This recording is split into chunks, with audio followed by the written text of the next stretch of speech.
Days of Our Lives is changing, but is it a good or bad thing? If I'm being completely honest, I'm here for the massive upheaval that seems to be imminent after this last week.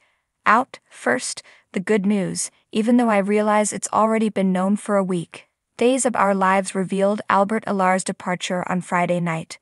Although it will take some time, I'm pleased for the day's cast and crew and eager for the further good improvements that I believe this will bring about. It will, however, take some time to see what might be reflected on our displays, as I mentioned last week. At the very least, I'm hoping that treating the performers with care will result in fewer odd casting decisions, infrequent appearances, and more consistent plots that aren't suddenly cut short. But some positive outcomes emerged from this, including Janet Drucker's promotion to co-executive producer and the appointment of a woman to that position, as well as the support the actors and show's audience received. When today's events made it plain that she was the victim of one of his brutal attacks that Deadline described, people turned to social media to start a Judy Evans Appreciation Day in favor of her. The start of the end, Victor's jet went missing at the conclusion of the week as his family, or at least some of them, gathered to welcome him home. I see why they would suddenly all decide to throw him a welcome home party given how frequently he travels. It's an excellent approach to ensure that everyone is there when the news is shared. Additionally, even though I am aware that not everyone agrees, I appreciate the fact that Victor is dying in a plane crash rather than dying in his sleep or something similar. He has been traveling the globe by aircraft since nothing slows him down. The fact that Victor was still actively involved in the company right up until the end has been made abundantly evident, and his departure will leave a massive power vacuum. Even though saying goodbye will be difficult, I'm looking forward to the stories that will result from this. His will alone ought to be a veritable treasure of fresh tale possibilities.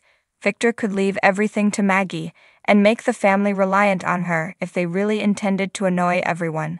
That would even irritate Maggie, but it would instantly favor Xander over Justin and his family in the Kyriakis family dynamic. And Days of Our Lives would be stupid to miss up on a whole host of returns for this, from Carly returning and battling Dimitri to Beau waking up and pursuing Megan. Backbiting, internal disputes, trying to get control. This could lead to an extraordinary collection of tales. In addition, I could imagine a couple Dimeras going after Titan. Why not Stefan and Gabby if Jake and Gaby were going to give it a shot? The two families had been getting along just fine for too long. Let's make some changes. Ominous beginnings. I was about to inquire if there was anything in the Salem water causing this overabundance of marriage proposals, but Rex proposed to Sarah, while they were both in Chicago. So let's add yet another proposal to the mountain of unions and partnerships that have no chance in hell of succeeding. But Xander and Chloe remain favorites of mine. Although she politely and thoughtfully told him no, Xander reciprocated in kind. Yes, he jumped the gun and there were undoubtedly ulterior motives for his proposal. That was somewhat overshadowed by his joy at proposing to Brady, while discovering that his cousin had recently lost Rachel, but Xander is still Xander. Brady, on the other hand, I'm hopeful that this will tip him over the brink.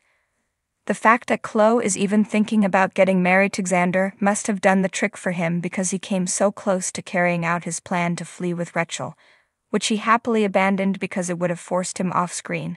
Dark Brady is so much more entertaining than depressed Brady, but I sincerely hope Chloe dumps him for that unwanted kiss, just like she did with Xander. Dysfunctional, love and marriage. Since we're talking about mature relationships, bravo to Stephanie for telling Chad that it was improper for him to plan things behind her back, even though that didn't imply she was calling it quits.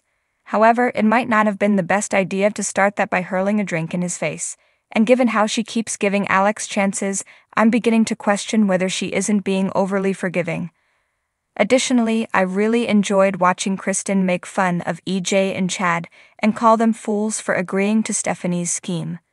Toxic masculinity can sometimes be overcome with the help of a woman's voice. Someone I know who formerly worked at Days of Our Lives is fully aware of that. I'm not sure what to do with Gwen. Thanks for watching this video. Please subscribe to our channel, Daily Bulletin News, and stay with us.